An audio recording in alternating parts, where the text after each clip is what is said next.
आज 18 जून यानी प्रधानमंत्री नरेंद्र मोदी की मां हीराबा मोदी का 100वां जन्मदिन। इस अवसर को खास बनाने के लिए प्रधानमंत्री नरेंद्र मोदी अपनी मां को शुभकामनाएं देने और उनसे आशीर्वाद लेने आज सुबह गुजरात के गांधीनगर स्थित निवास स्थान पर पहुंचे। हम बता दें कि प्रधानमंत्री गुजरात के दौरे पर हैं और वो यहां कई योजनाओं की शुरुआत करने के साथ साथ अन्य महत्वपूर्ण कार्यक्रमों में हिस्सा लेने वाले हैं। कल प्रधानमंत्री नरेंद्र मोदी हिमाचल प्रदेश में थे।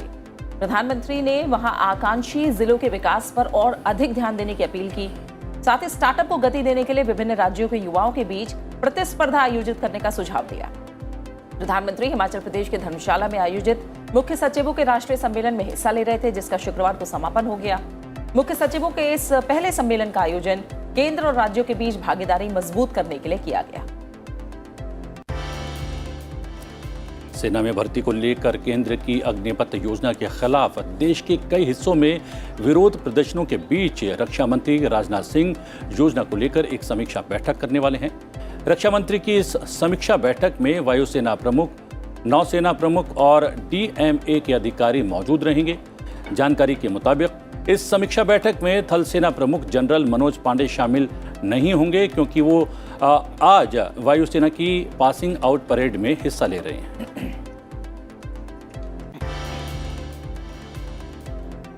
उपराष्ट्रपति एम वेंकैया नायडू ने कहा है कि लोगों को विरोध करने का अधिकार है, लेकिन लोकतंत्र में हिंसा का कोई स्थान नहीं है। उन्होंने कहा कि सरकारी संपत्ति को नुकसान पहुंचाना राष्ट्र हित को हानि पहुंचाना है। वेंकैया नायडू ने लोगों का आह्वान किया कि वो आतंकी सोच से बचें। राष्ट्रपति निवास में जवाहरलाल विश्वविद्यालय जेएनयू के छात्रों के एक समूह को संबोधित करते हुए उपराष्ट्रपति ने लोगों का आह्वान किया कि वो राष्ट्र की एकता, संप्रभुता और अखंडता को सुरक्षित रखें। साथ ही उनका कहना था कि भारतीय संस्कृति में नफरत और असहनशीलता का कोई स्थान नहीं है। We must all work for peace. Protest is a democratic right. Protest is to be peaceful. Violence against whom? Burning railways, burning buses, burning public offices means you are burning your future. This has to be understood by one and all. I feel sad, depressed sometimes when I hear the news. You have every right to express your view, but it should be organized, it should be systematic. It should not be violent. This has to be understood by one and all. As I say, without tension, you cannot pay attention. इस बीच अभी तक की जानकारी के अनुसार अग्निपथ योजना के तहत वायुसेना की भर्ती प्रक्रिया 24 जून से शुरू होगी।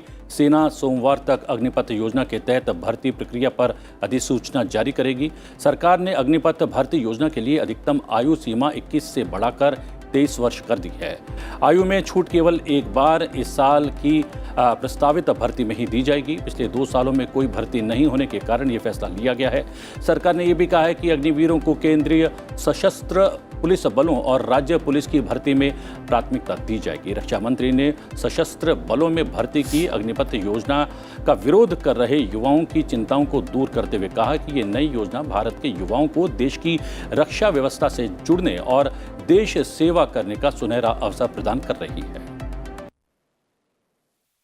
युवाओं के भविष्य को ध्यान में रखते हुए और उनके प्रति संवेदनशीलता दिखाते हुए प्रधानमंत्री जी के अनुमोदन पर सरकार ने फैसला किया है कि अग्निवीरों की भर्ती की आयु सीमा को इस बार बढ़ाकर 21 से 23 वर्ष कर दिया जाए। यह वन टाइम रिलैक्सेशन दिया गया है। इससे बहुत सारे नौजवानों को अग्निवीर बनने की पात्रता स्वतः मिल जाएगी। इस बीच रेल मंत्री अश्विनी वैष्णव ने छात्रों से संयम बरतने और रेलवे को राष्ट्र की संपत्ति बताते हुए उसकी रक्षा की अपील की है। प्रदर्शन की वजह से अब तक 200 से ज्यादा ट्रेनों का परिचालन प्रभावित हुआ है। 35 ट्रेन रद्द कर दी गई। मुसाफिरों को काफी दिक्कतों का सामना करना पड़ रहा है। जम्मू कश्मीर में इस साल के अंत तक विधानसभा चुनाव कराए जाने की संभावना है। जम्मू कश्मीर के 2 दिवसीय दौरे पर पहुंचे रक्षा मंत्री राजनाथ सिंह ने चुनाव कराए जाने की बात कही। राजनाथ सिंह ने कहा कि परिसीमन की कवायद हाल ही में पूरी हुई है, जिसके बाद कश्मीर में 47 और जम्मू कश्मीर में 43 सीटों के साथ सीट की कुल संख्या बढ़कर 90 हो गई है। इससे पहले उन्होंने जम्मू कश्मीर के उपराज्यपाल मनोज सिन्हा के साथ पहलगांव में Jawahar institute of mountaineering and winter sports में बोल्डर क्लाइंबिंग वॉल और हिमालयन म्यूजियम का उद्घाटन भी किया। राष्ट्रपति चुनाव को लेकर बीजेपी ने अपनी तैयारियां तेज कर दी हैं। इस सिलसिले में राष्ट्रपति चुनाव प्रबंधन के लिए बीजेपी ने 14 सदस्यों की एक समिति बनाई है। केंद्रीय मंत्री गजेंद्र सिंह शेखावत इस समिति के संयोजक होंगे। विपक्षी दल भी 21 जून को राष्ट्रपति चुनाव को लेकर बैठक करने वाले हैं। 2 दशक पुराने प्रस्ताव पर अमल करते हुए चुनाव आयोग ने लोगों को एक से अधिक सीटों पर चुनाव लड़ने से रोकने के लिए कानून में संशोधन करने पर जोर दिया है। आयोग ने कहा है कि अगर ऐसा नहीं किया जाता तो उन पर भारी जुर्माना लगाया जाना चाहिए। किसी उम्मीदवार के 2 सीट पर जीतने की स्थिति में एक को खाली करने पर उस पर उपचुनाव कराने की मजबूरी उत्पन्न हो जाती है। अग्रिम कर संग्रह अच्छा रहने से चालू वित्त वर्ष में जून के मध्य तक शुद्ध प्रत्यक्ष कर संग्रह 45% बढ़कर 3.39 लाख करोड़ रुपए से अधिक हो गया। आयकर विभाग ने कहा है कि इस दौरान 3.39 लाख करोड़ रुपए के शुद्ध प्रत्यक्ष कर संग्रह में जो कॉर्पोरेट कर है उसकी हिस्सेदारी 1.70 लाख करोड़ रुपए रही। साथ ही प्रतिभूति लेन देन कर सहित व्यक्तिगत आयकर के रूप में 1.67 लाख करोड़ रुपए से अधिक संग्रह हुआ। केंद्रीय प्रत्यक्ष कर बोर्ड ने कहा है कि वित्त वर्ष 2022-23 के लिए 16 जून 2022 तक प्रत्यक्ष कर संग्रह के आंकड़े बताते हैं कि शुद्ध संग्रह बढ़कर 3,39,225 करोड़ रुपए हो गया, जो पिछले साल की इसी अवधि में 2,33,651 करोड़ रुपए था। उच्चतम न्यायालय की सेवानिवृत्त न्यायाधीश रंजना प्रकाश देसाई शुक्रवार को भारतीय प्रेस परिषद की पहली महिला अध्यक्ष बन गई हैं। सरकार ने औपचारिक रूप से इस पद पर उनकी नियुक्ति की घोषणा की है। केंद्रीय सूचना एवं प्रसारण मंत्रालय की ओर से इस संबंध में गजट अधिसूचना जारी की गई है। केंद्रीय मंत्री नितिन गडकरी ने कहा है कि 1 साल के भीतर इलेक्ट्रिक वाहनों की कीमत पेट्रोल गाड़ियों की लागत के बराबर होगी। उन्होंने कहा कि सरकार पेट्रोल और डीजल की बजाय फसल अवशेषों से एथेनॉल उत्पादन को बढ़ावा दे रही है।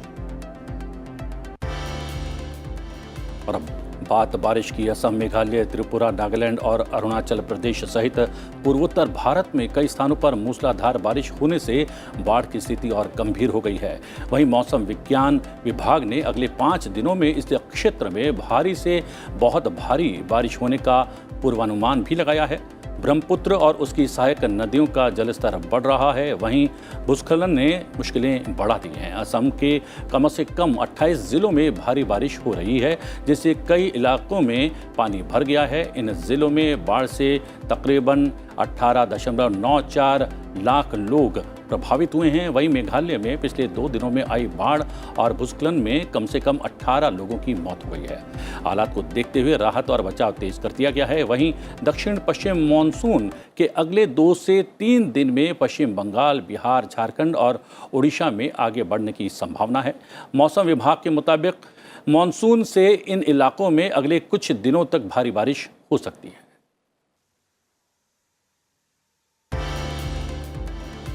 वहीं अब खेलों की खबरों की बात करें तो आपको बता दें कि भारत ने 5 मैचों की सीरीज के चौथे T20 में दक्षिण अफ्रीका को 82 रन से करारी शिकस्त दी है। पहले बल्लेबाजी करते हुए भारत ने 20 ओवर में 6 विकेट गंवाकर 169 रन बनाए। जवाब में दक्षिण अफ्रीकी टीम 16.5 ओवर में 9 विकेट गंवाकर 87 रन ही बना सकी।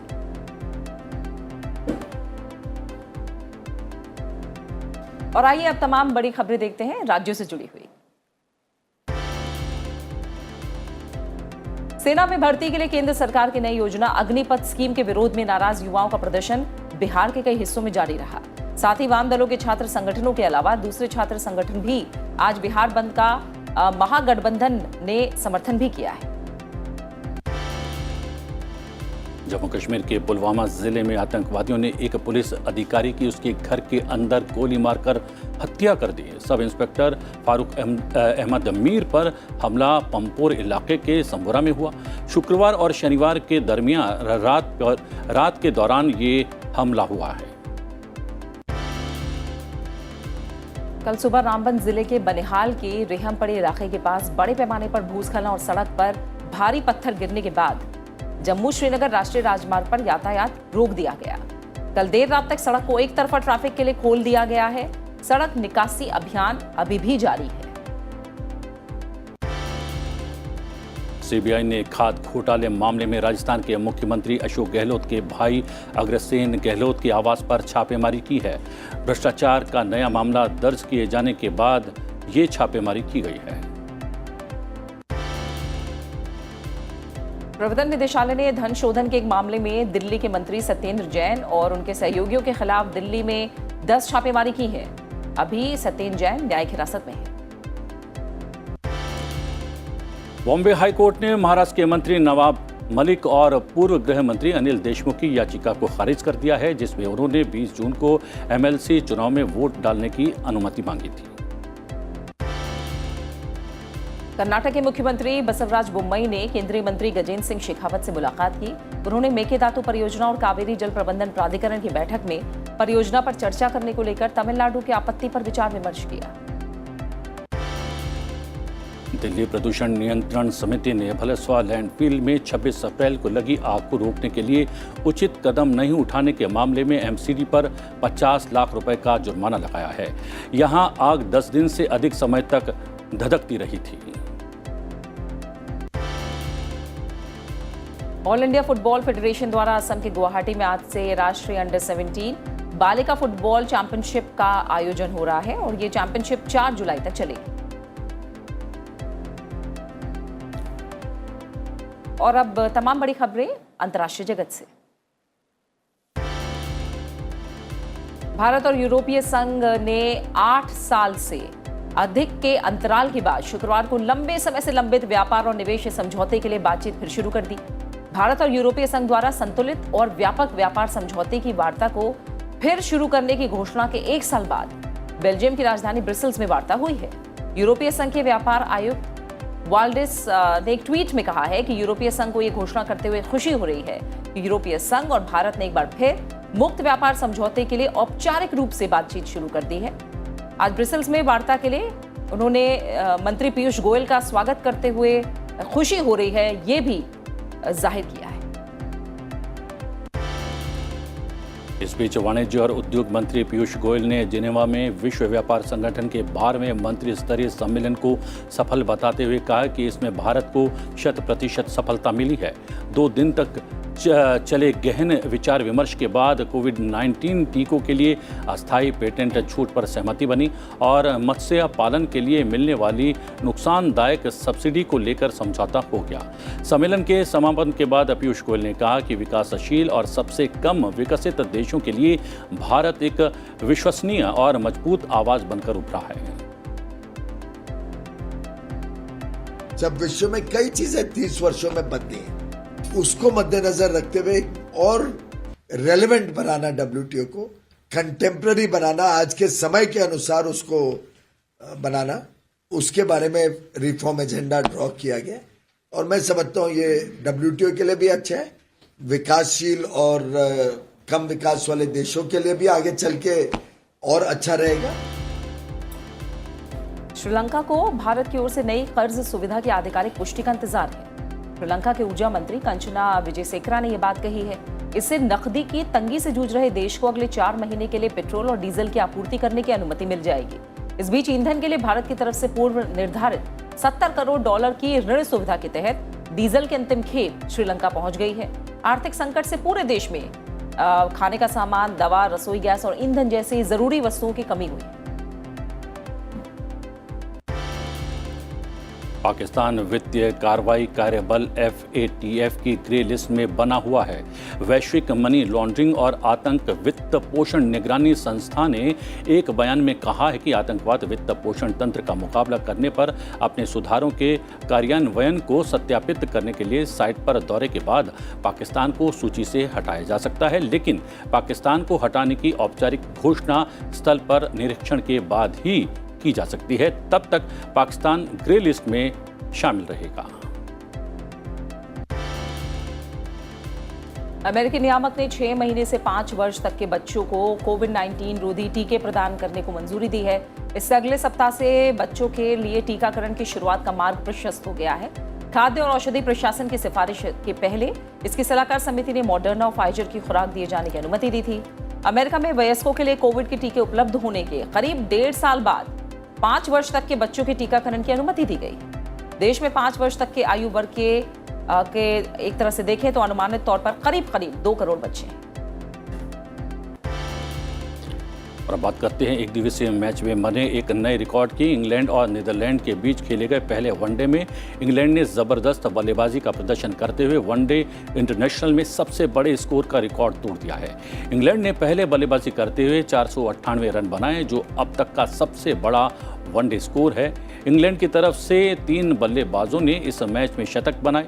जॉस बटलर ने 162 रन की नाबाद पारी खेली, वहीं फिल सॉल्ट ने 122 और डेविड मलान ने 125 रनों की शानदार पारी खेली। हालांकि इंग्लैंड की शुरुआत बेहद खराब रही और सिर्फ 1 रन के निजी स्कोर पर ओपनर जोसन रॉय आउट हो गए थे। जवाब में नीदरलैंड की टीम 266 रन पर सिमट गई।